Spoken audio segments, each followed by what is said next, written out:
In Riverton, corruption wore a badge. For years, Sergeant Wade Kane and his crew acted with impunity. Every stop an excuse, every night a show of force. But when cops choked out a black woman for resisting, they thought it was just another routine display of dominance. To them, she looked ordinary, powerless, and easy to silence.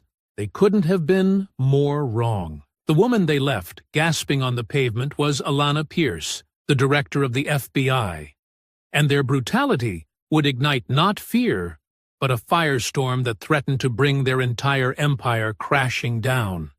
Before we go any further, comment where in the world you are watching from, and make sure to subscribe, because tomorrow's story is one you don't want to miss.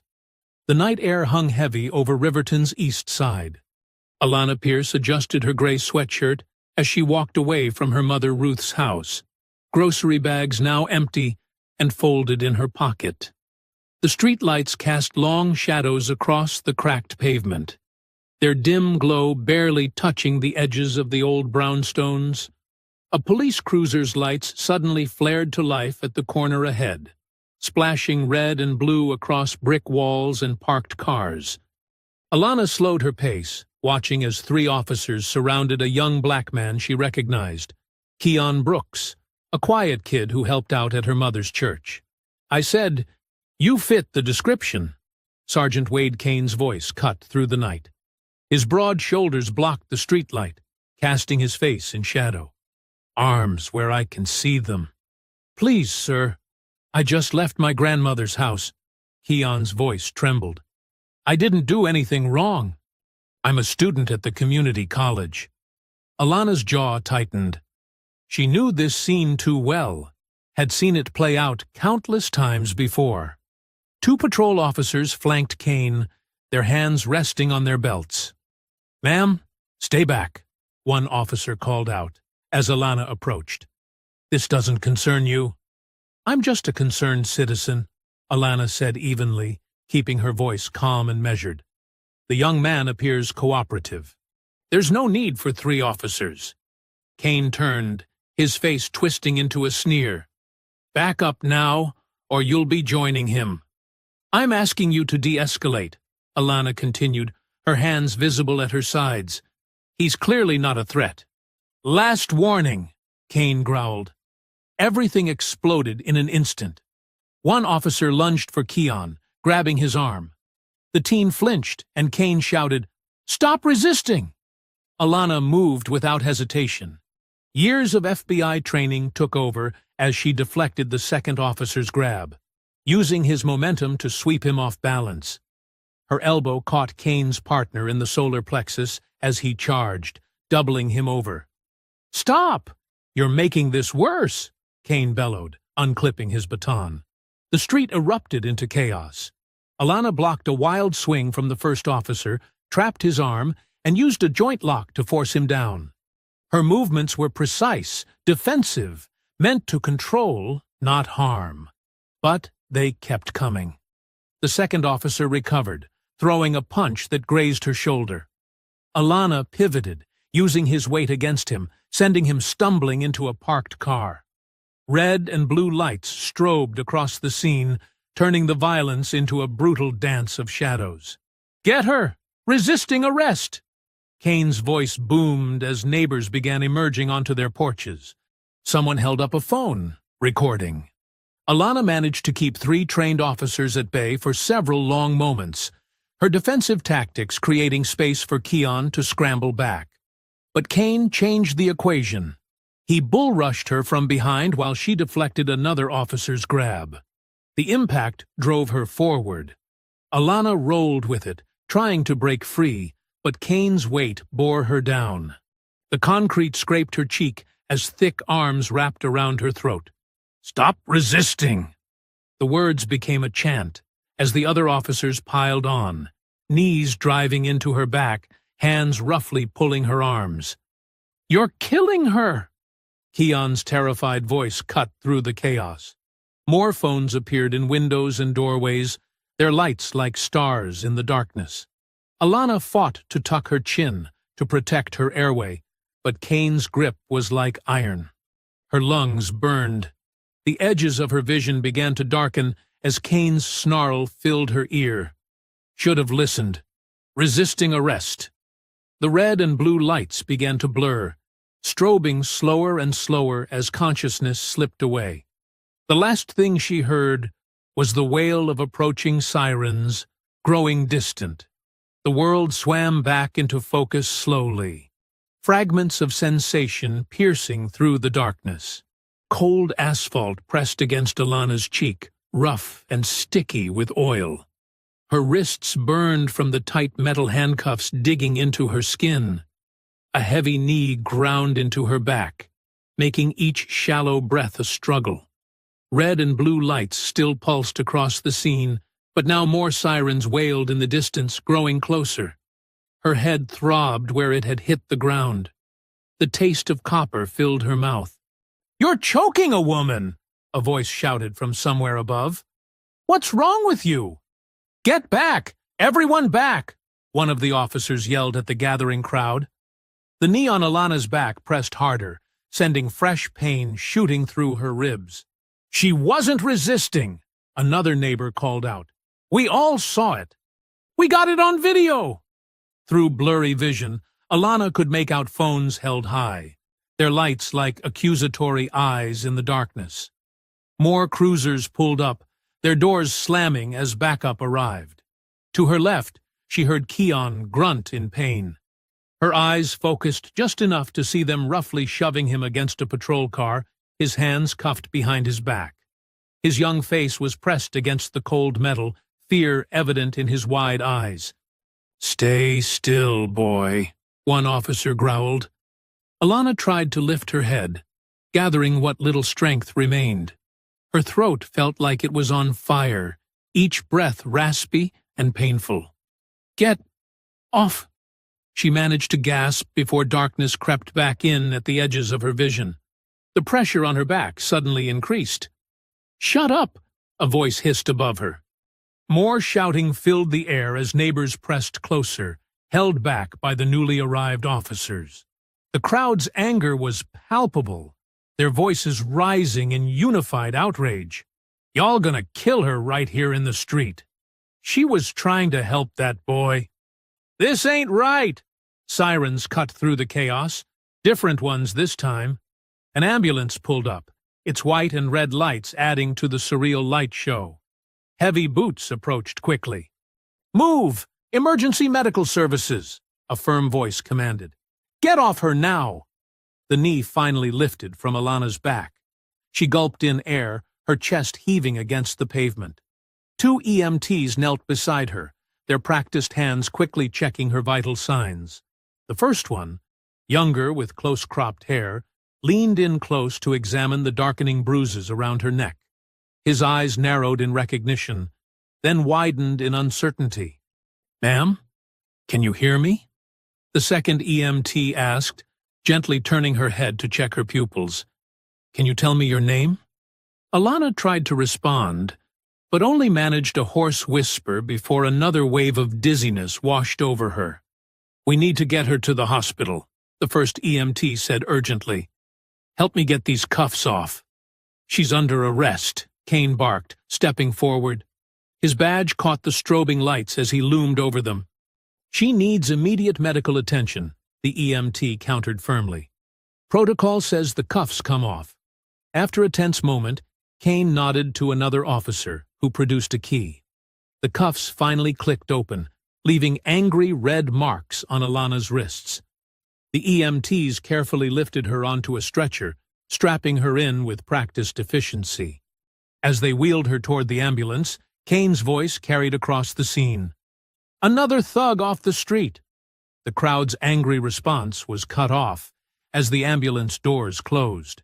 Inside, the younger EMT began hooking up monitors while his partner prepared an IV line. The siren wailed to life above them. "Let's see some ID," the first EMT muttered, reaching for the wallet in Alana's sweatpants pocket. He flipped it open, probably expecting a driver's license. Instead, his fingers froze on the distinctive federal credentials. His face drained of color as he read the identification. The gold FBI shield gleamed under the ambulance's interior lights. Below it, clear black letters spelled out, Dr. Alanna Pierce, Director, Federal Bureau of Investigation. "Oh my God," he whispered, looking down at his patient's battered face with new understanding as the ambulance raced through the night, its sirens screaming a warning to all who heard it. The harsh fluorescent lights of the emergency room pierced through Alanna's eyelids as consciousness slowly returned. Her throat felt like sandpaper, and every breath brought a dull ache to her ribs. The steady beep of monitors mixed with hurried footsteps and hushed voices around her. "Blood pressure's stabilizing," a nurse said softly, adjusting something above Alanna's head. Through half-opened eyes, she saw 2 security guards near her door, their heads bent close together in conversation. The taller one kept glancing at her with poorly concealed awe. "That's really her, Director Pierce?" he whispered to his partner. "FBI credentials don't lie," the other replied. "Word's already spreading." The change in the hospital staff was immediate and obvious. A doctor who had been briskly efficient minutes earlier now approached with careful deference, his clipboard clutched tight against his chest. "Director Pierce," he said gently, "I'm Dr. Matthews. How's your pain level? We've documented the bruising around your throat and neck." Alanna tried to speak, but managed only a raspy whisper. A nurse quickly brought her ice chips, handling the cup like it was made of crystal. "Small sips," the nurse advised, her eyes wide with concern. "Your throat took quite a beating." The floor's charge nurse appeared in the doorway, speaking in urgent tones to someone in the hallway. More footsteps approached rapidly, these ones heavy, anxious. Police Chief Warren burst into the room, his face ashen. His uniform was hastily arranged, tie slightly crooked, suggesting he'd dressed in a hurry. Sweat beaded on his forehead despite the cool hospital air. "Madam Director," he stammered, we had no idea." His hands twisted his hat nervously. "If we'd known who you were." Alanna's voice came out hoarse, but clear enough to cut him off. "You knew I was human." The chief fell silent, his mouth working but no words coming out. The medical staff exchanged glances, tension filling the room. Outside, a growing commotion could be heard. Camera flashes strobed through the windows, and raised voices carried through the walls. A security guard stepped in quickly. "Media's swarming the entrance," he reported. "The videos are everywhere, Twitter, Facebook. Cops choke out woman for resisting is trending." Dr. Matthews moved protectively closer to Alanna's bed. "We can move you to a more secure floor." The door burst open again, and Ruth Pierce swept in like a storm front, her usual dignified composure cracking with worry and rage. Her church clothes were wrinkled, suggesting she'd thrown on a coat over her nightgown. "Baby girl," she breathed, rushing to Alanna's side. Her hands were gentle as they touched her daughter's face, but her eyes blazed as they took in the bruising. "Look what they did to you." "Mama," Alanna whispered, managing a weak smile. "I'm okay."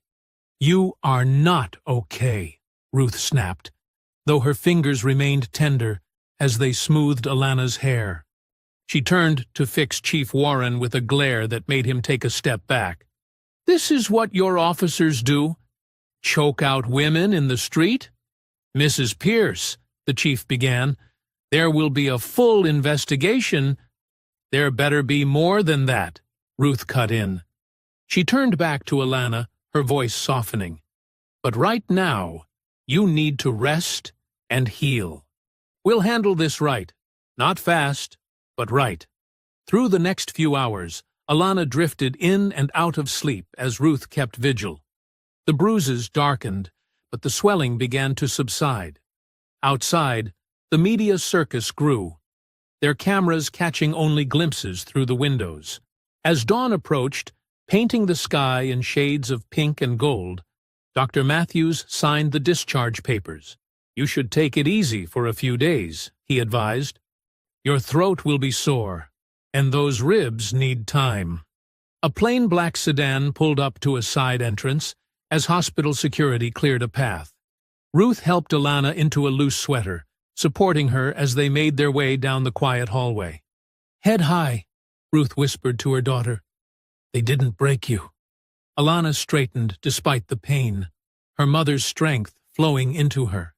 Together, they walked through the automatic doors into the cool morning air, leaving the chaos of the night behind as the sun climbed higher over Riverton's skyline. The aroma of chicken soup and fresh cornbread filled Ruth's dining room as evening settled over Riverton. Steam rose from covered dishes spread across the oak table. Comfort food brought by church members who'd been arriving steadily since word spread about what happened. Alana sat gingerly in her mother's favorite chair, a soft cushion supporting her back. The bruises on her neck had darkened to purple, stark against her brown skin. Across the table, Keon Brooks and his grandmother, Mrs. Ellen, sat quietly. Keon's hands were still trembling slightly as he held his spoon. "You need to eat something, baby," Ruth urged, ladling more of Sister Wilson's chicken soup into Alana's bowl.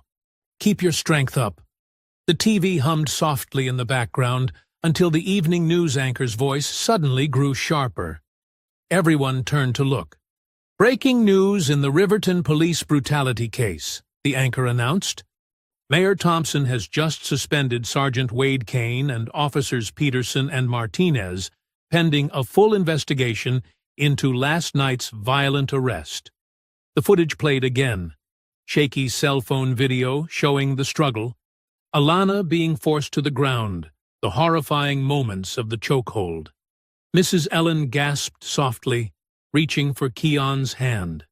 The scene cut to the mayor at a podium, his face grave. "This administration has zero tolerance for excessive force. Chief Warren has promised full cooperation with both Internal Affairs and the FBI." "About time," muttered Deacon Williams, who'd stopped by with his wife's famous casserole. "Took them long enough to do the right thing."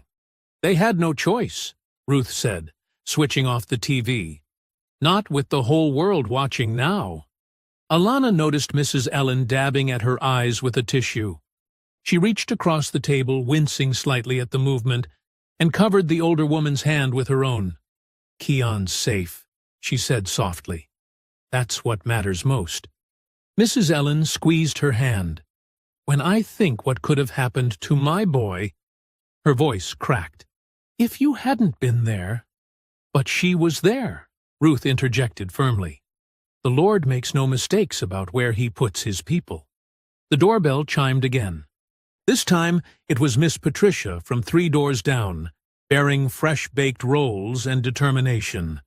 "The whole neighborhood's talking," she reported, settling into an empty chair. "People are saying this is it. This is what's finally going to change things in Riverton." "The videos don't lie," Deacon Williams nodded. "Even the police union can't spin this one away." "My study group is organizing a rally," Keon spoke up, his voice stronger now. "Not a protest, more like a community meeting. We want to show support, share stories." He looked at Alana. "If you'd come speak—" "Keon," his grandmother warned, "the director needs to rest." "It's okay," Alana assured her, though her throat still ached. "We need young voices in this conversation. Young leaders." More neighbors arrived as evening deepened. Miss Loretta with her sweet potato pie, Mr. James carrying containers of his wife's famous gumbo. The dining room filled with quiet conversation and cautious optimism. "I'll testify," Keon said suddenly, his young face set with determination. "About everything that happened. About how they were treating me before you showed up. About what they did to you. Whatever you need." The room fell silent. Everyone knew what it meant for a young black man to testify against police in Riverton. "You're brave," Alana told him, "but let's focus on healing first. Both of us." The visitors gradually departed as night settled in. Ruth saw them out, accepting hugs and promises of more food tomorrow. Keon and his grandmother were the last to leave, the young man pausing at the door. "Thank you," he said simply, "for not walking by, for stopping." After they left, Ruth bustled around the kitchen, wrapping leftovers and loading the dishwasher. Alana sat heavily on the living room couch, the day's events finally catching up with her. Her mother appeared with a soft blanket, the one Alana had loved since childhood. "You're staying here tonight," Ruth said, brooking no argument as she tucked the blanket around her daughter. "Doctor's orders." "Mama, I'm not a child," Alana protested weakly, but settled into the familiar comfort. Through the front window, headlights swept across the wall as a car drove slowly past the house. It paused, engine idling, before moving on into the darkness. Ruth's hands stilled for a moment on the blanket, but she said nothing. The house creaked and settled around them, filled with decades of memories, both sweet and bitter. Outside, crickets chirped in the warm evening air, and somewhere in the distance, a siren wailed briefly before fading away. Morning sunlight streamed through the tall windows of the federal building in downtown Riverton. Inside her office, U.S. Attorney Marta Velasquez studied the dark bruises on Alana Pierce's neck, with barely contained anger. "They could have killed you," Marta said, her voice tight. She gestured to one of the leather chairs facing her desk. "Sit. You shouldn't even be here today." Alana lowered herself carefully into the chair. Despite the pain medication, every movement pulled at sore muscles. "We need to talk, Marta." "There's something you don't know." Marta raised an eyebrow, settling behind her desk. Files and legal pads covered its surface. Evidence of sleepless hours spent building cases. About the assault? "The videos are everywhere. We're already preparing charges." "No." Alana leaned forward slightly. "About why I was really in Riverton. Operation Daylight." Marta's expression shifted. As a veteran prosecutor, she recognized the weight in those words. "A sealed investigation? Started 3 months ago." Alana's voice was hoarse but steady. "The FBI has been tracking a corruption ring inside Riverton PD. They call themselves the Greys, Kane's crew." Marta breathed. Her hand reached for a legal pad, instinctively taking notes. More than just a crew, they're organized, connected. Alana pulled a thin folder from her bag, sliding it across the desk. Narcotics skimming from evidence. Protection rackets targeting small businesses. Links to the Sierra Cartel's local operations. Marta flipped through the documents, her frown deepening. "How deep does it go?" "At least 12 officers confirmed, maybe twice that many involved peripherally. Kane's their enforcer, but he's not the top. We've been building a RICO case." "Had been building," Marta corrected, looking up sharply. "This changes everything. You know that." Alana nodded grimly. "The moment Kane put his hands on me, he gave their defense attorneys a gift. They'll claim the entire investigation was tainted by bias. Personal vendetta." "They'd be right." Marta's tone was gentle but firm. "No judge will let you anywhere near this case now. You'll have to recuse." "Publicly, yes." Alana's eyes held steel. "But I'm not stepping away. I'll quarterback from the shadows if I have to." "Alana," a knock interrupted them. One of Marta's assistants entered, tablet in hand. "Ma'am, you need to see this. Tech just analyzed the body cam footage from last night." Marta took the tablet, studying the timeline display. Her jaw tightened. "There's a gap. 3 minutes and 20 seconds missing. Right during the—" She glanced at Alana's neck. "During the chokehold," Alana finished. "They're already destroying evidence." "This is a federal crime," Marta said, fingers drumming on her desk. "Tampering with—" Her phone buzzed. She answered, listening intently. The color drained from her face. "When?" she demanded. "Anyone hurt?" She looked at Alana. "Your mother's church. Someone threw a brick through the stained glass window about 10 minutes ago.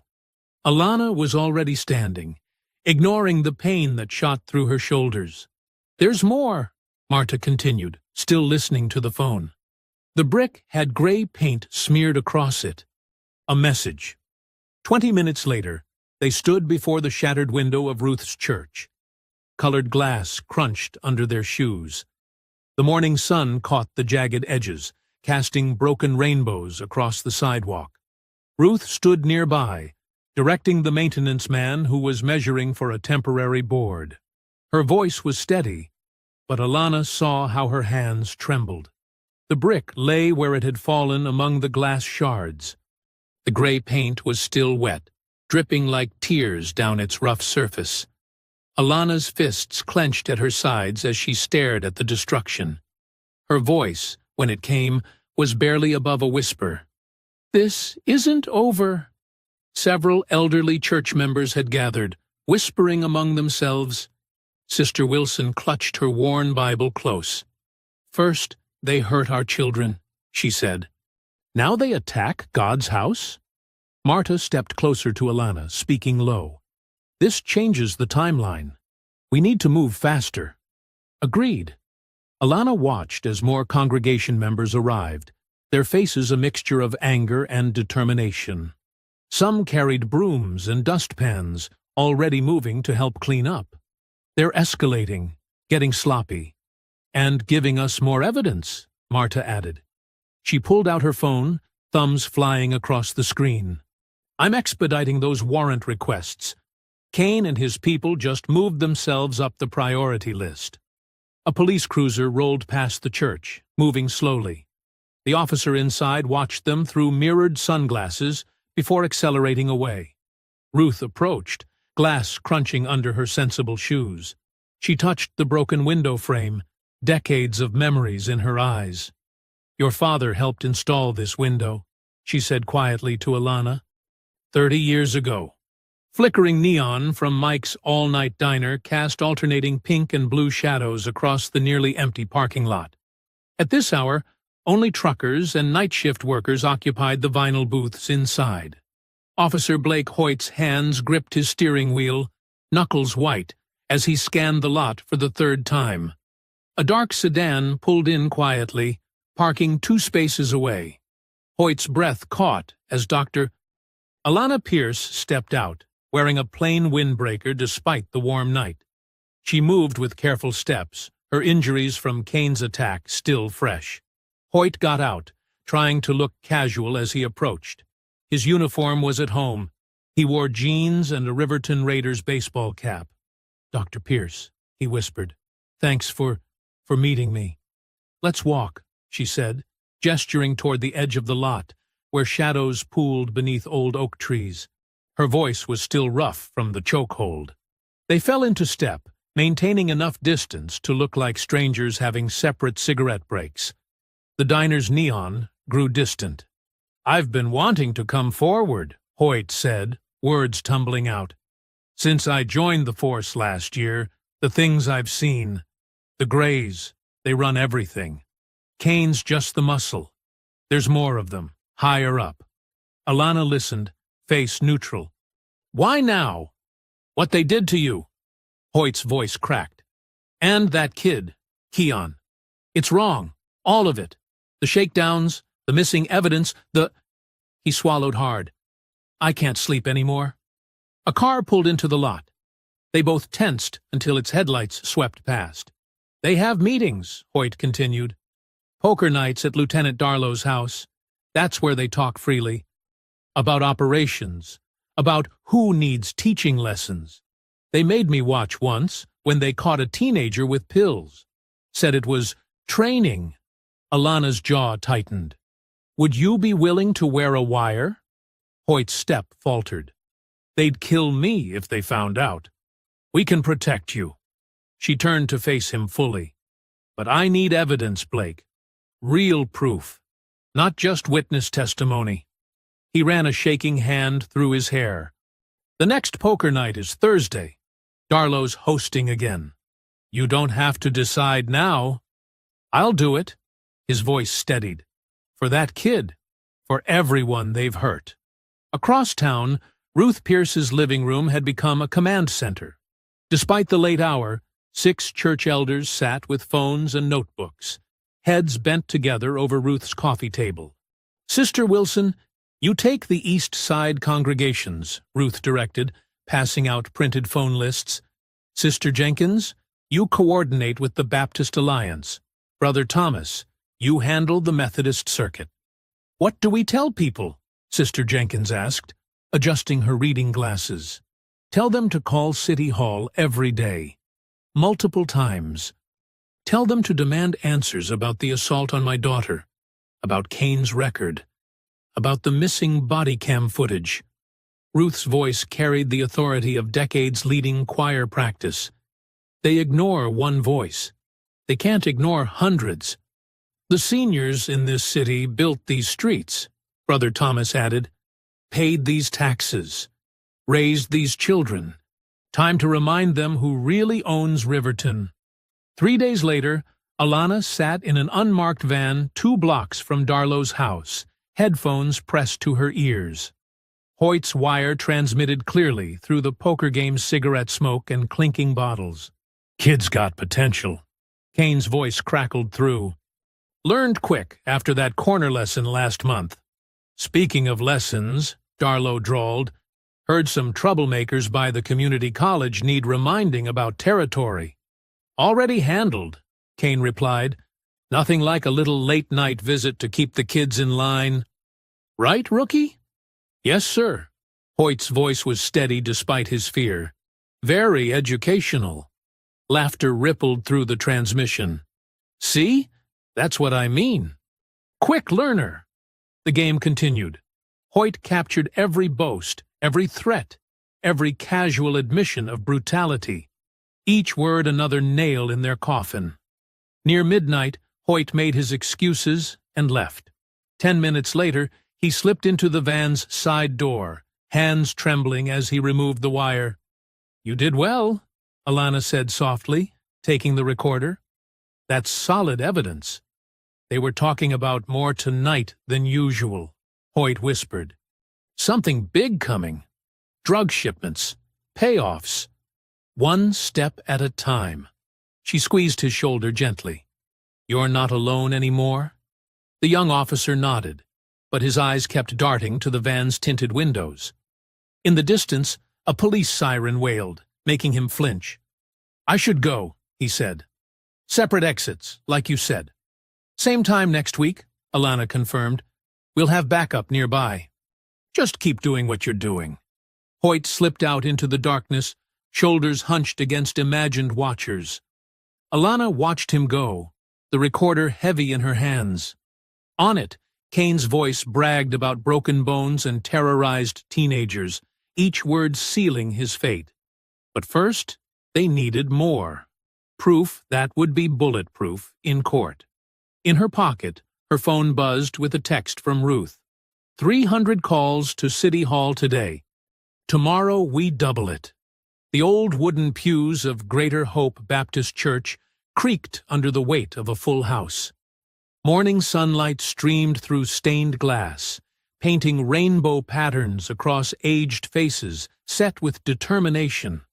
Ruth Pierce stood at the pulpit, her silver hair catching the light as she led the congregation in "We Shall Overcome." Ethan Cho sat in the back row, his digital recorder capturing every note.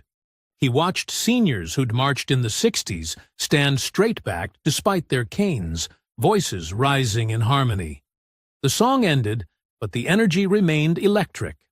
"We've been quiet too long," Ruth declared, her voice carrying to the rafters. "Our silence was never peace. It was pain." Murmurs of agreement rippled through the crowd. In the front row, Sister Jenkins dabbed her eyes with a handkerchief. "Brother Cho is here today," Ruth continued, gesturing toward Ethan. "He wants to hear our stories, the truth about what's been happening in Riverton. Who wants to start?" A forest of weathered hands rose. Ethan moved to the front, recorder ready.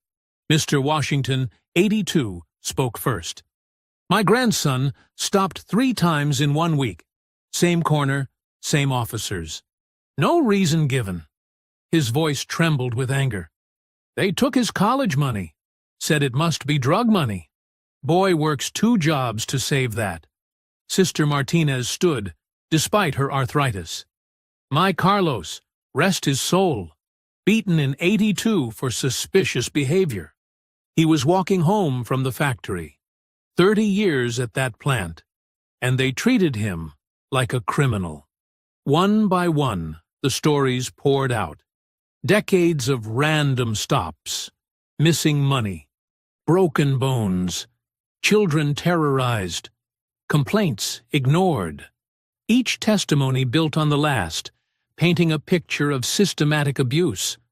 Across town in her chambers, Judge Inez Carver reviewed the warrant applications Marta had submitted. Her reading glasses perched on her nose as she examined each document with practiced precision. The evidence was mounting.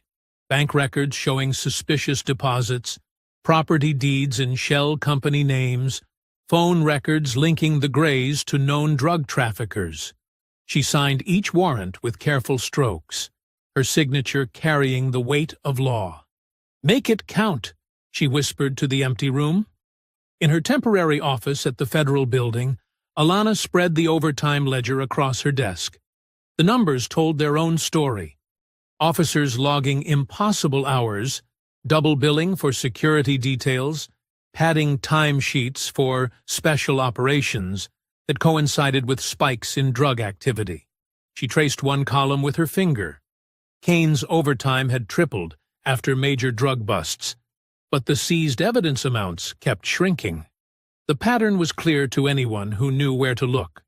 Her phone buzzed. A text from Marta. Warrants approved. Teams ready.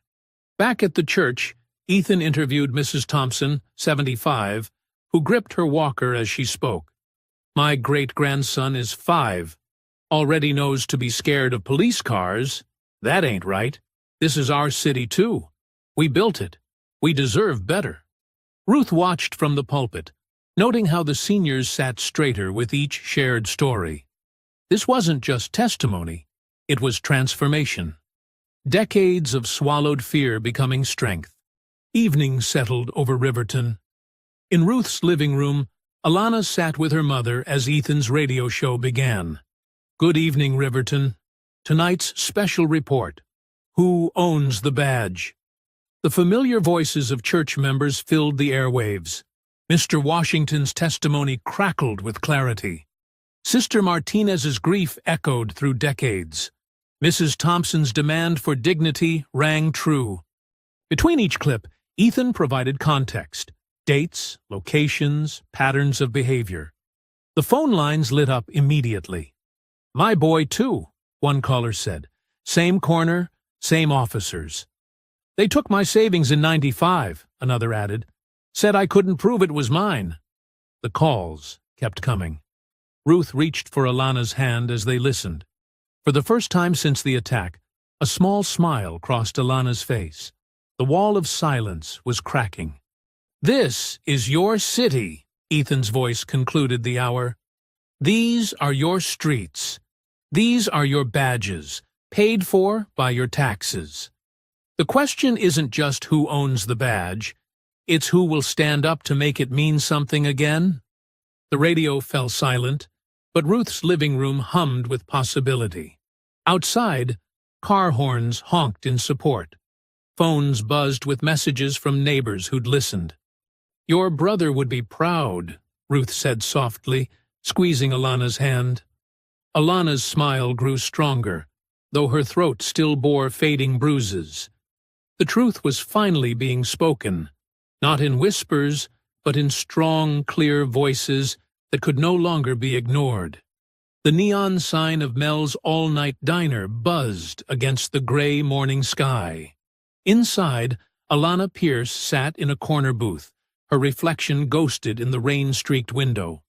Across from her, Union President Darlow stirred his coffee with practiced casualness, his suit jacket stretched tight across his shoulders.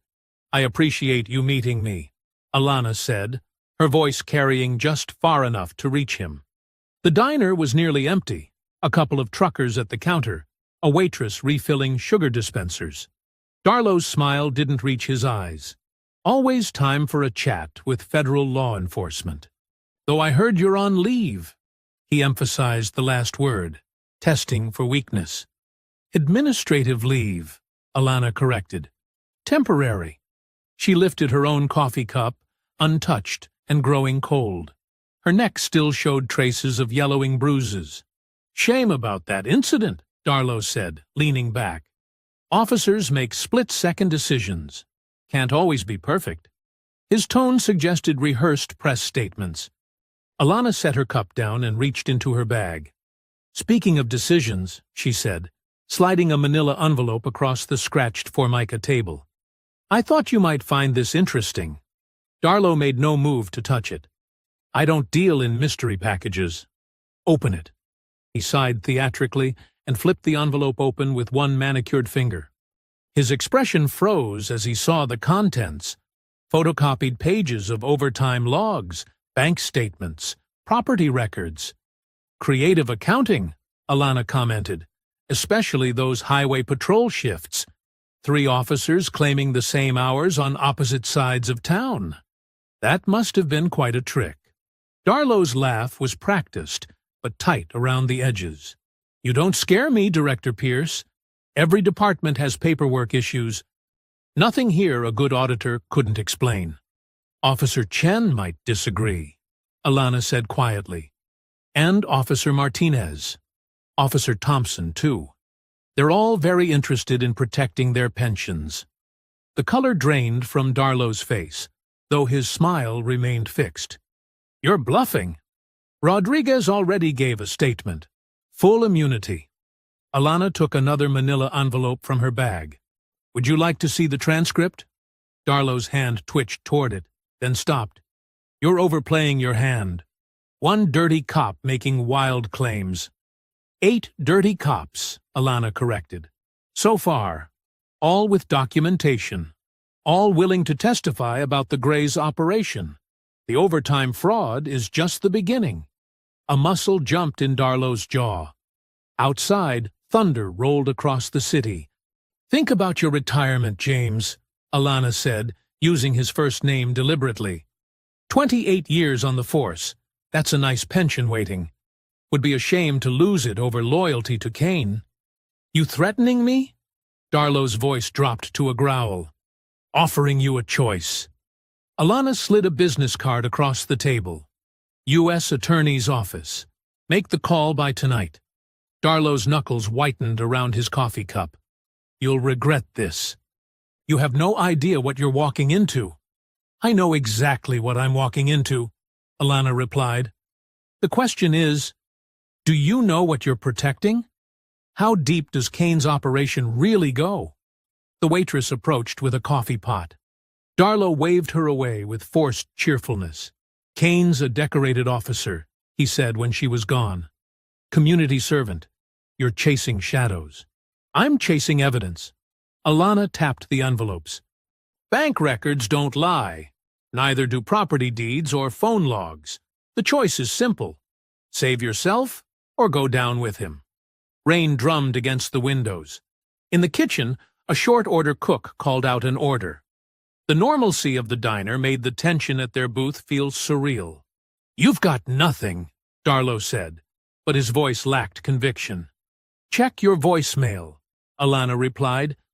Rodriguez's statement should have hit your lawyer's inbox 10 minutes ago. I'm told the part about the warehouse by the river is particularly interesting. Darlow's phone was out before he could stop himself. His fingers trembled slightly as he checked messages. Times change, Alana said softly. The old ways of doing business. They're done. Be smart about this. She stood, leaving both envelopes on the table. Darlow stared at them like they might bite. Tonight, she reminded him. After that, deals are off the table. The bell above the door chimed as she stepped out into the drizzle. The morning air was thick with the smell of wet asphalt. Across the street, a black SUV idled, its windows tinted dark. Alana noted the plate number without seeming to look. Ohio tags, starting with XRG. The rain beaded on her jacket as she walked to her car, each drop distinct and cold against her skin. Behind her, through the diner's window, Darlow sat motionless, the evidence of his crumbling empire spread before him on the plastic tablecloth. The fog rolled thick off the river, turning streetlights into hazy orbs. Officer Blake Hoyt stood in the shadow of Warehouse 17, his heart hammering against the wire taped to his chest. The worn brick buildings loomed like ancient sentinels along the waterfront, their windows dark and watchful. At precisely midnight, headlights cut through the mist. 3 vehicles pulled up: Kane's pickup, a black SUV with the familiar XRG plates, and a white panel van. Hoyt straightened his uniform, reminding himself to breathe normally. "Evening, rookie," Kane called out, boots crunching on broken asphalt. "Playing security guard tonight?" "Yes, sir," Hoyt managed, proud his voice didn't shake. "All quiet here." 2 men emerged from the SUV, Darlow and another officer Hoyt recognized from the Greys. The panel van's side door slid open with a metallic groan, revealing 3 men in plain clothes. Their movements were careful, practiced. "Our friends from down south," Kane announced, clapping one on the shoulder. "Let's talk business." Inside the warehouse, naked bulbs cast harsh shadows between towering storage racks. Kane's crew and the cartel men formed a loose circle.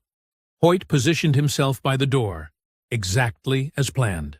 "Monthly numbers are good," Kane said, unzipping a gym bag. Stacks of cash emerged, rubber-banded and neat. Extra sweet since that evidence locker accident last week. One of the cartel men nodded. "And our merchandise?" "Moving smooth through the east side," Darlow reported.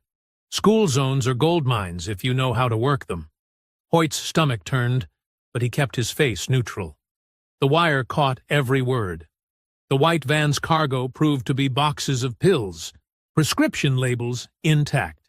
"Straight from the evidence room," Kane bragged. "Logged as destroyed." Suddenly, floodlights blazed through the high windows. "FBI!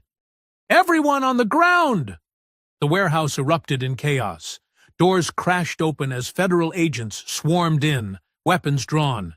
Kane lunged for his sidearm, but found 3 laser sights already dancing on his chest. "Don't!" Marta Velasquez's voice rang out. She stepped through the door, badge gleaming. "It's over." Outside, news vans screeched to a halt. Ethan Cho's voice crackled over car radios and emergency scanners. "Breaking news! Federal agents have just raided a warehouse on River Street.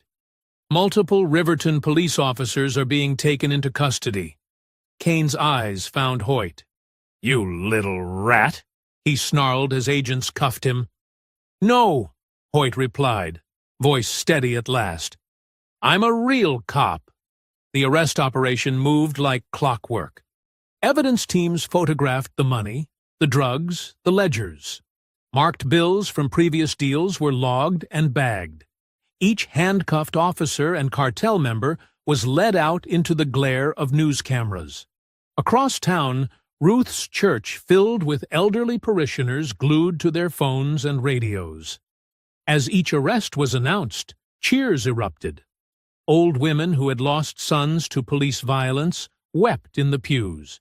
Men who had been harassed for decades stood and sang. "Kane! Darlow! Phillips!" Ethan's voice listed the names. "Sources say this operation, codenamed Daylight, has been months in the making." In the church basement, someone started playing piano. Seniors who had marched in civil rights protests half a century ago rose to dance, their arthritis forgotten in the joy of the moment. "This is real," Ruth told her fellow choir members, tears streaming.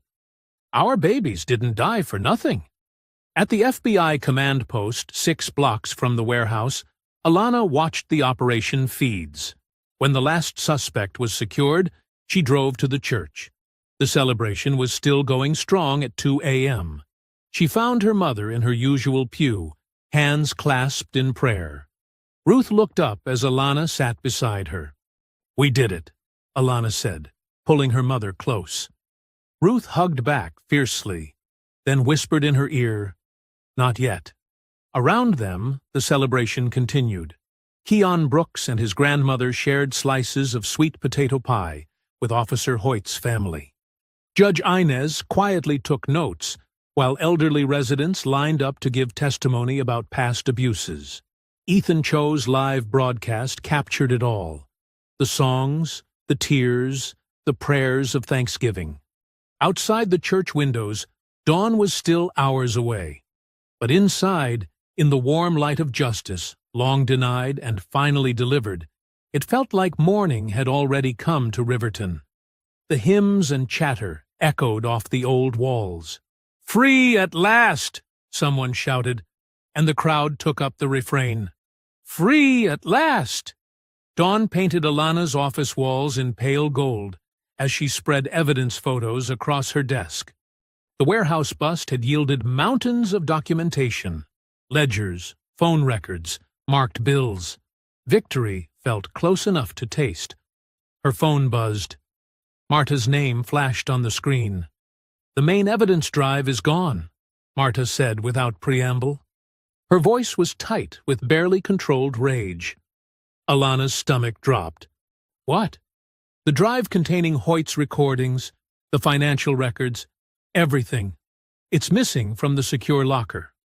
Alana switched to speaker and pulled up the evidence room security feed. The footage showed a figure in a maintenance uniform entering at 3 a.m. using valid credentials. They walked directly to the correct shelf, removed the drive, and left. No hesitation. No searching. "An inside job," Alana said. "They knew exactly where to look." "There's more," Marta continued. "The backup server was wiped. Professional job." Alana's hands clenched. Months of careful work, gone in minutes. She dispatched a forensics team immediately, but her gut told her they'd find nothing useful. The morning crawled by in a haze of emergency meetings and damage control. Then, at 2 p.m., her worst fears materialized in a text from Marta. "Hoyt found dead." The scene was staged to look like suicide.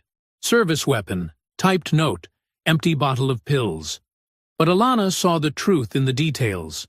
Slight bruising around the wrists, carpet fibers under the fingernails, the angle of the fatal shot, all wrong for self-infliction. "He fought back," the medical examiner whispered, pointing to defensive wounds on Hoyt's hands. That evening, as Alana sat in her office drafting a statement about Hoyt's death, her phone exploded with notifications. A video was spreading across social media like wildfire. Body cam footage from the night of her choking, but drastically altered. The doctored version showed her throwing the first punch, attacking Kane unprovoked. "Clear evidence of FBI overreach," the police union spokesperson declared on live TV. "Director Pierce is waging a personal vendetta against honest officers." Within hours, the grand jury announced their decision. No indictment for Kane or any other officer involved in her assault. The police union immediately called for her resignation, branding her a lawless tyrant destroying department morale. The city's mood shifted like a weather vane in a storm. Protest groups gathered outside the federal building, split between those demanding justice and those defending the police. The local news ran side-by-side images: Alana's bruised face from the hospital versus the doctored footage of her attack. "They're playing a dangerous game," Marta warned during a brief meeting, "making you look like the aggressor while positioning themselves as victims." Before Alana could respond, her phone rang. The number was her mother's neighbor. "Fire!" the woman screamed. "Ruth's house!" Alana broke every speed limit racing to her childhood home. 2 blocks away, she could already see the orange glow against the night sky.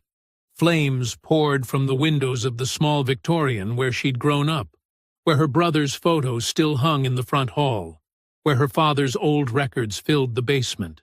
Ruth stood on the sidewalk in her nightgown, supported by neighbors who had pulled her out just in time. Smoke and ash swirled in the air like evil confetti. "I woke up to the smoke alarm," Ruth said, her voice hoarse. "They broke in through the back door, spread accelerant everywhere." Fire trucks wailed in the distance, but Alana knew they were too late. The flames had too strong a hold. She watched helplessly as the roof began to cave, sending sparks shooting skyward. The heat was so intense it forced the crowd back another 20 feet. Family photos, her father's jazz collection, her brother's Letterman jacket, her own FBI Academy graduation portrait, everything that anchored their history in this city was turning to ash. Decades of Christmas mornings, Sunday dinners, and front porch conversations disappeared into the inferno. A wall collapsed with a thunderous crash. Ruth let out a small sob, but stayed upright, dignity intact even in her nightclothes. Neighbors brought blankets, offered spare rooms, called relatives. The community that had celebrated justice just hours ago now gathered to witness its violent backlash. Tears cut clean tracks through the soot on Alana's face as she watched her childhood home burn. This wasn't just about evidence anymore, or careers, or even justice. The Greys had made it deeply, brutally personal. The fire's glow reflected in the windows of surrounding houses, where faces peered out in fear and sorrow. Sirens echoed off brick walls. Emergency lights painted the scene in alternating red and blue, the same colors that had flashed across her vision as Kane choked her on that dark corner. In the distance, a car horn sounded 3 short blasts, the Greys' signal. They were watching, making sure their message was received. Ruth's hand found Alana's in the dark. Both women stood silent as their home, and all its memories, burned to the ground. Dawn crept over Riverton, pale sunlight revealing the full devastation of the fire. The Pierce family home was now a blackened skeleton, wisps of smoke still rising from the ruins. Ruth sat on a neighbor's porch, wrapped in a borrowed floral shawl, her eyes fixed on the destruction. Alana paced the sidewalk, her phone buzzing constantly with messages she ignored. The smell of smoke clung to her clothes, a constant reminder of what the Greys had taken from them. "Baby," Ruth called softly. "Come sit." Alana stopped pacing, but remained standing. "I'm done hiding, Mama." "Done playing their game." "Good," Ruth said, surprising her daughter. "Because hiding never saved anyone in this town." Alana pulled out her phone and sent a mass text.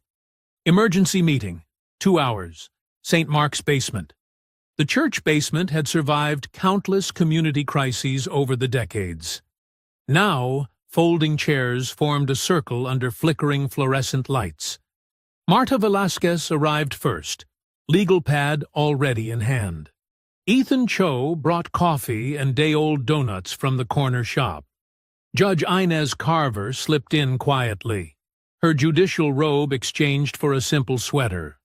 Ruth's elders' council filled several chairs, their faces set with determination. A handful of honest officers, those who had worked with Hoyt, completed the circle. "They think they've won," Alana began, standing in the center. Her voice was hoarse from smoke inhalation, but steady. "They think burning down our home means we'll back down. But they've made a mistake. They've shown their desperation," Marta added, pen poised over her legal pad. "Exactly." Alana nodded. "Kane's gotten sloppy. The fire, Hoyt's murder, they're panic moves. And panic leaves traces." Judge Inez spoke up, her voice carrying decades of courtroom authority. "I've been reviewing property records. Kane owns 6 rental properties through shell companies, all purchased with cash in the last 5 years. More than a sergeant's salary could explain," one of the honest officers noted. "The pension system," Ruth's friend Martha suddenly said. Everyone turned to the elderly woman. "My Harold was on the force 40 years. Nothing scared those boys more than losing their pensions." Ethan Cho was already typing on his laptop. The police pension fund requires a clean record. Any felony conviction means automatic forfeiture, Marta finished, writing furiously. And civil asset forfeiture could freeze those properties while we investigate their purchase. The plan began taking shape. Ethan would run a series exposing Kane's property empire. Judge Inez would sign the forfeiture warrants. The honest officers would ensure the paperwork moved through channels without warning. Ruth's counsel would organize daily protests outside the pension board meetings. Kane will have to surface, Alana said. He'll want to negotiate, to make a deal. He'll try to meet somewhere private, one officer warned, somewhere he can control. Let him think he's in control, Alana replied. That's when he makes mistakes. They spent the next hour mapping out every detail. Marta drafted the legal documents. Ethan prepared his broadcast scripts. The elders organized their phone trees. Judge Inez reviewed precedents for the warrants. We move at dawn, Alana concluded. Kane will wake up to frozen accounts and property liens. By noon, the pension board will have their preliminary report. By evening, every senior citizen in Riverton will be calling their council member about police pension reform. The coalition began dispersing, each with their assigned tasks. Ruth remained seated, watching her daughter with quiet pride. When the room had emptied except for them, she stood and crossed to Alana. Your brother would be proud, Ruth said softly, placing a weathered hand against Alana's cheek. So proud of who you've become. Alana leaned into her mother's touch, drawing strength from the contact. I couldn't do this alone. You're not alone, Ruth assured her. We're with you. All of us. She straightened Alana's collar with the automatic gesture of a mother who had done so countless times before. Now, let's go make some noise. Through the church's basement windows, morning light was growing stronger, burning away the lingering smoke that hung over Riverton. In the parking lot, cars started up as their unlikely coalition headed out to set their trap. The time for hiding was over. The parking structure loomed like a concrete fortress, shadows dancing between support pillars. Alana stood on level 3, her back against a concrete wall, waiting. The city sprawled below, a maze of streetlights and dark alleys. A black SUV growled up the ramp, headlights off. Kane emerged first, a police-issue baton already in hand. 2 heavies flanked him. Alana recognized them from the original choking incident. Both wore dark jackets that couldn't quite hide their shoulder holsters. No badge tonight. Alana's voice carried across the empty garage. Kane twirled the baton. Didn't think we needed the formalities. 3 against 1? Still can't fight fair? The heavies spread out, trying to flank her. Their footsteps echoed off concrete walls. Kane's face twisted into an ugly smile. You should have stayed down the first time. He lunged, baton whistling through the air. Alana slipped left, letting it crack against concrete. Her elbow found his ribs, precise, brutal. Kane stumbled back with a grunt. The first heavy rushed in.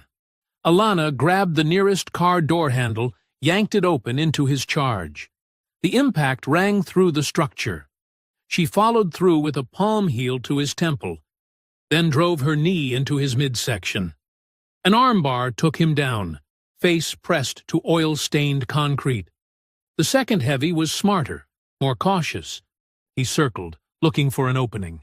Kane recovered, baton ready. Getting tired? Kane taunted. No backup this time. Don't need it. Alana kept both men in view, stance balanced. They came at her together. Alana used their size against them, ducking under wild swings. Her defensive training took over. Deflect, counter, control. Each movement precise. Nothing wasted. The second heavy caught her shoulder with a glancing blow, but she turned it into momentum, sweeping his legs. Kane pressed his advantage, backing her toward a concrete pillar. The baton came down hard. Alana caught his wrist, twisted. The weapon clattered to the ground. But Kane was ready. He drove forward, slamming her against the pillar. His arms snaked around her throat, the same chokehold from that night on the corner. "Remember this?" he snarled. But Alana was ready. She tucked her chin, protecting her windpipe. Her hips shifted, center of gravity dropping. One smooth motion, rotate, hip throw. Kane hit the ground hard. She could have choked him then, could have given him a taste of his own medicine. Instead, Alana pinned him, one knee on his chest. "You're done," she said. Kane laughed, blood staining his teeth. "Done? I own this city. Always have. Tell me about that." Alana's voice changed, became conversational. "About how you own Riverton." Pride loosened his tongue. "Damn right I do. 20 years keeping the streets quiet, making sure the right people get paid. The cartel people? Someone has to manage distribution. Might as well be us. We know which trucks to stop, which ones to wave through." He grinned. "Your brother never understood that. Had to teach him the hard way." Alana's grip tightened, but her voice stayed steady. "And Officer Hoyt? Couldn't let him talk. Rookies need to learn their place. Like you learned yours?" A new voice cut through the garage. Judge Inez stepped from behind a pillar, recorder in hand. Ethan Cho emerged from another shadow, his microphone catching every word. Kane's face went slack as he realized. Through the garage speakers, his own voice played back. "Had to teach him the hard way." Sirens wailed, growing closer. Red and blue lights began strobing through the structure. But these weren't local cops. FBI tactical teams swarmed in, followed by Marta's federal marshals. "You set me up," Kane spat, as agents cuffed him. Alana stood, straightening her jacket. "No, you did that yourself." They led Kane and his heavies away. Blood trickled from his split lip, but his eyes burned with helpless rage. He tried to lunge at her one last time, but the cuffs held. Alana watched from above as they loaded him into a federal transport van. 20 years of corruption and violence, finally ending in a concrete parking garage. The city skyline was starting to lighten, dawn approaching, washing away the darkness that had gripped Riverton for so long. "Director," one of the tactical team leaders approached. "We've secured the scene. Do you need medical?" Alana touched her shoulder where the heavy had landed his punch. It would bruise, but nothing was broken. "I'm fine. Make sure those recordings get logged properly." "Yes, ma'am, and there's someone here to see you." Through the gathering crowd of federal agents, Ruth appeared. She took in her daughter's disheveled appearance, the blood on her knuckles, the fierce light in her eyes. "Baby," she said softly, "let's get you cleaned up." Alana nodded, letting her mother guide her toward the stairs. Behind them, evidence teams photographed the scene, documenting every detail of Kane's final stand. His confession would play across Ethan's radio show within hours. The sun was rising over Riverton, and for the first time in decades, its light would shine on truth. The federal courthouse buzzed with anticipation, its wooden benches packed with Riverton's senior community. Ruth's church members sat shoulder to shoulder in their finest clothes, pressed suits, elegant dresses, and carefully positioned hats that had seen decades of Sundays. The morning light filtered through tall windows, casting long shadows across the polished floor. Alana sat in the front row beside her mother, both wearing deep blue. Her bruises from the garage fight had faded to yellow, but she held herself straight, dignified. Behind them, Keon and his grandmother settled into their seats, joined by a steady stream of community members who had waited years for this moment. Judge Inez entered, her robes crisp and her expression stern. "All rise." The gallery rustled to its feet. Kane and his co-defendants shuffled in, wearing orange jumpsuits and chains. Their arrogance had finally crumbled, replaced by the hollow-eyed look of men facing real consequences. "Be seated," Judge Inez commanded. She adjusted her reading glasses, lifting the first set of papers. "In the matter of the United States versus Wade Cain et al., regarding violations of the Racketeer Influenced and Corrupt Organizations Act," the indictments rolled out like thunder. 20 years of corruption laid bare in clinical legal terms. Extortion, drug trafficking, evidence tampering, witness intimidation. Each charge landed like another nail in the Gray's coffin. Cain stared straight ahead, jaw clenched. "Furthermore," Judge Inez continued, "regarding the death of Officer Blake Hoyt." Ruth squeezed Alana's hand. They had found Hoyt's real suicide note, hidden in his sister's Bible. It named names, detailed threats, and exposed the whole operation. Even in death, the young officer had helped bring down the corrupt system he'd tried to fight. Union President Darlow sat separately from Cain, his expensive suit replaced by prison orange. The evidence drive had been found in his office safe, along with detailed records of payoffs and threats. His attempt to save himself by turning on Cain had come too late. On the matter of the falsified body cam footage, Judge Inez's voice sharpened. The tech responsible, a longtime Gray sympathizer, hunched in his seat. The court finds the deliberate manipulation of evidence particularly egregious. Alana watched the sentencing unfold with steady eyes. Cain received 30 years without parole. Darlow got 15. The tech and other conspirators faced varying terms, but none would walk free. The gallery remained silent, but the air crackled with vindication. Then Marta Velasquez rose, carrying a thick document. "Your Honor, the United States would like to present the terms of the negotiated consent decree." Judge Inez nodded. "Proceed." Marta outlined the sweeping changes. An independent oversight board with real teeth, mandatory body cameras with felony penalties for tampering, and a complete restructuring of internal affairs. But the heart of the decree came next.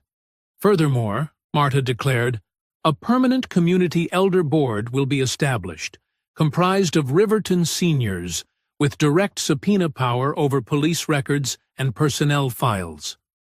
A murmur rippled through the gallery. Ruth sat straighter, her eyes bright. "This board," Marta continued, "will have authority to review all use-of-force incidents, with special attention to racial bias and excessive force. Chokeholds and similar respiratory restraints are hereby banned, with criminal penalties for violations." The decree went on, detailed and comprehensive. Every loophole that had protected the Grays was closed. Every dark corner where corruption had festered would now face sunlight and scrutiny. Cain's face twisted as he listened. His empire wasn't just falling. It was being dismantled brick by brick, replaced by the very people he had terrorized. The seniors in their Sunday best would now have power over the badge he had abused. When Judge Inez asked for community statements, Ruth stood. Her voice carried clear and strong across the courtroom. "My son died on these streets 20 years ago," she said. "Today, we reclaim them. Not with violence, but with justice. Not with fear, but with oversight. Not alone, but together." She turned to look at Cain. "You thought you owned this city. But Riverton belongs to all of us. Every child walking to school, every elder at the bus stop, every family just trying to live in peace. Today, we take it back." Judge Inez brought down her gavel, making the decree official. As federal marshals led the defendants away, the gallery remained seated, absorbing the weight of the moment.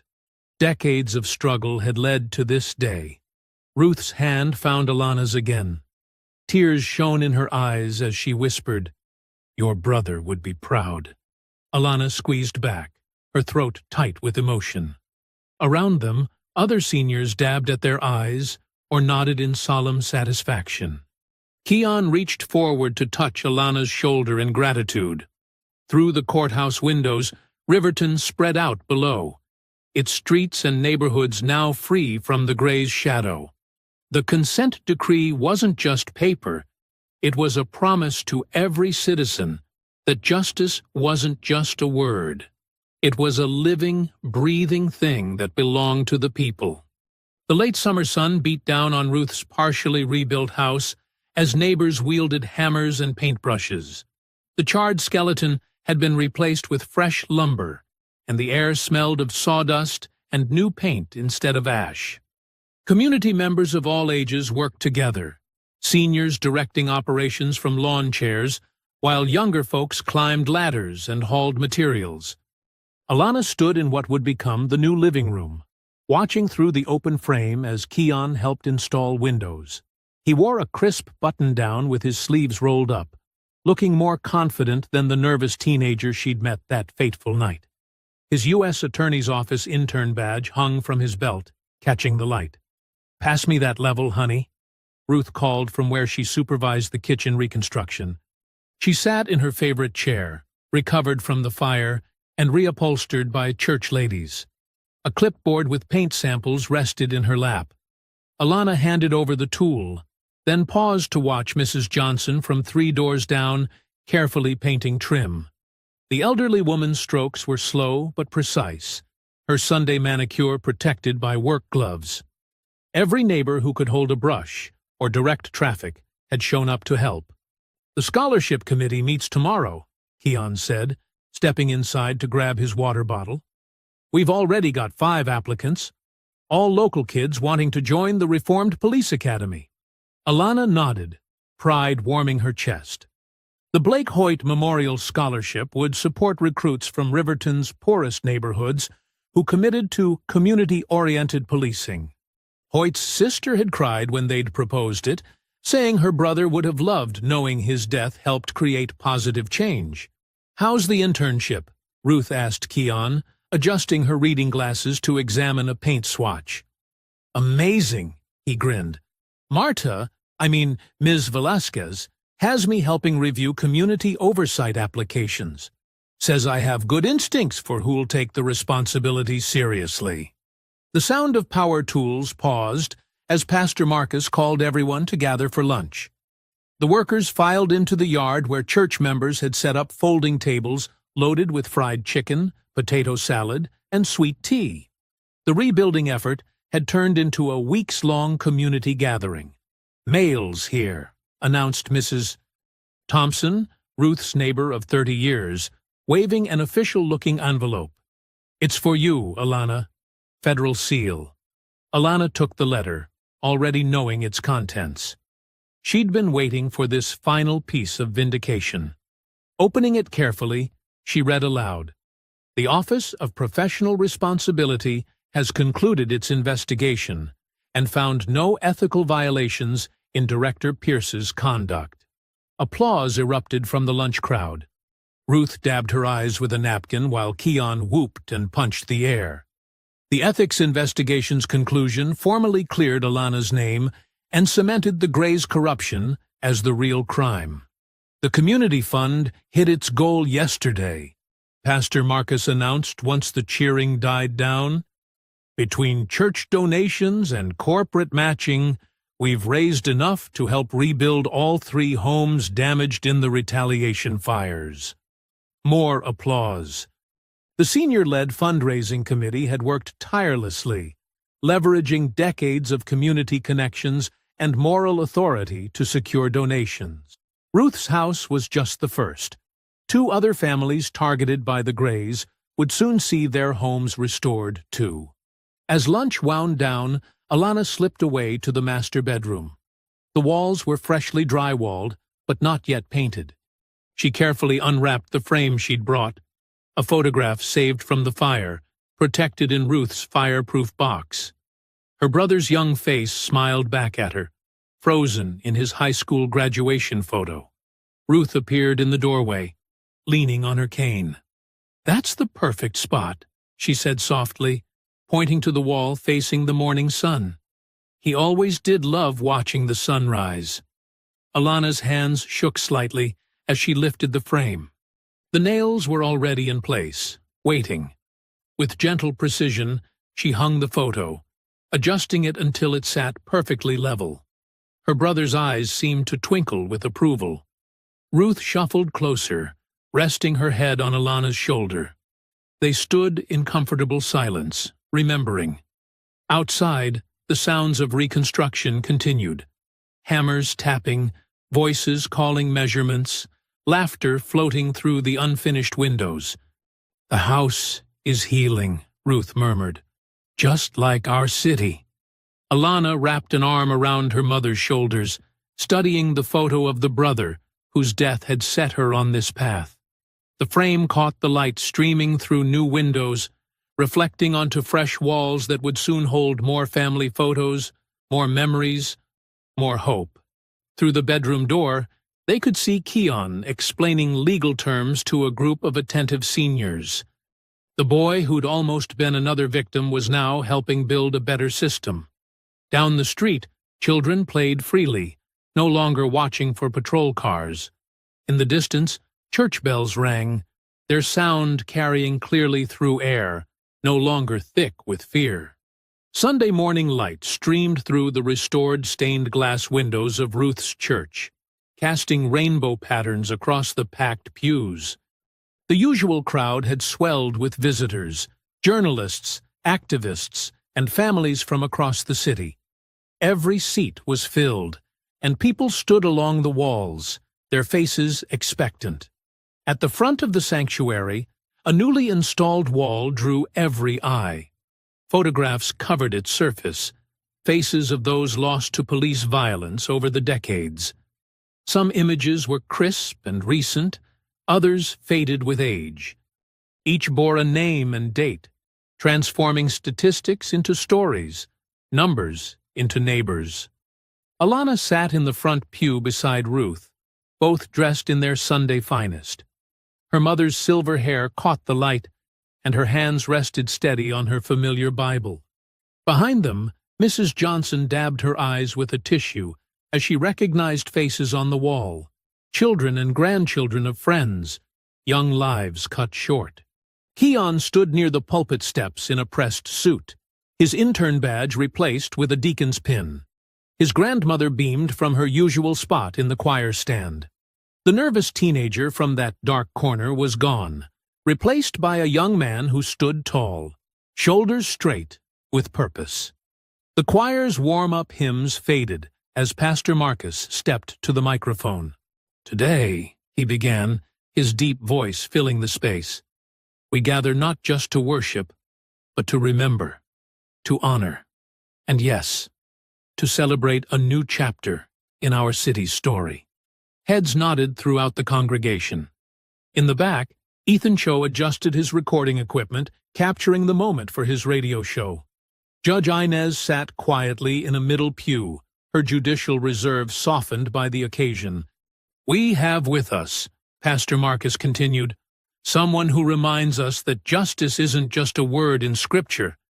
It's a calling that demands action." "Director Pierce?" Alana rose smoothly, though her heart thundered. She'd testified before Congress, briefed presidents, but speaking here, before her community, felt weightier. These were the people who'd raised her, who'd supported her mother after her brother's death, who'd helped rebuild their home. She took her place at the pulpit, surveying the sea of familiar faces. Seniors who'd manned phone banks sat beside young activists who'd marched. Officers who'd helped expose the Greys were scattered throughout, their badges catching the light. "When I was 17, Alana began, her voice clear and strong, my brother's photo became one of the first on a wall like this. Another young black life reduced to a statistic. Another family left to grieve while those responsible faced no consequences." The church was silent, except for soft sounds of agreement, of shared pain. That loss shaped my life's direction. But standing here today, I see something different. I see a community that refused to accept darkness as permanent. I see elders who turned their wisdom into action, young people who chose courage over fear, and officers who remembered their true duty to serve and protect. She gestured to the wall of photos. Each face here represents not just a tragedy, but a call to action. When they tried to make me another name on this wall, you answered that call. You flooded phone lines, shared evidence, testified in court. You proved that justice isn't something we wait for. It's something we build together. The choir hummed softly, a foundation of harmony supporting her words. Keon straightened his tie, eyes bright with determination. Some say change comes slowly, Alana continued, that we must be patient. Wait for the right moment, the right light. But I stand here today to say, we don't wait for the light. We become it. The choir's hum grew stronger. Heads nodded. Amens rippled through the congregation.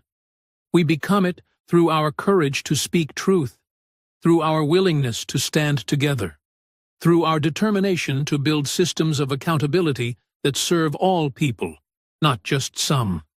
Camera flashes punctuated her words as photographers captured the moment.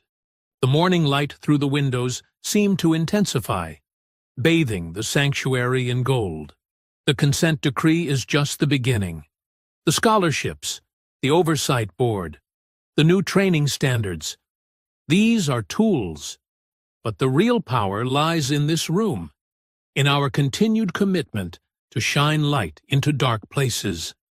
Ruth's eyes shone with pride as she watched her daughter, seeing echoes of past civil rights leaders in her stance, her conviction.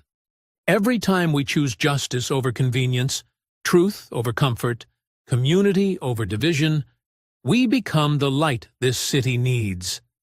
And that light, Alana's voice rose with emotion, that light cannot be dimmed. The choir surged to their feet, voices lifting in powerful harmony. Like a wave, the seniors in the congregation rose, followed by everyone else until the whole church stood together. Keon stepped forward at the pulpit steps, face glowing with hope for the future he would help build. Cameras flashed again, recording this moment of transformation. But the real power wasn't in the photos or headlines. It was in the unified heartbeat of a community standing firm in their commitment to justice. I hope you enjoyed that story. Please share it with your friends and subscribe so that you do not miss out on the next one. In the meantime, I have handpicked 2 stories for you that I think you will enjoy. Have a great day.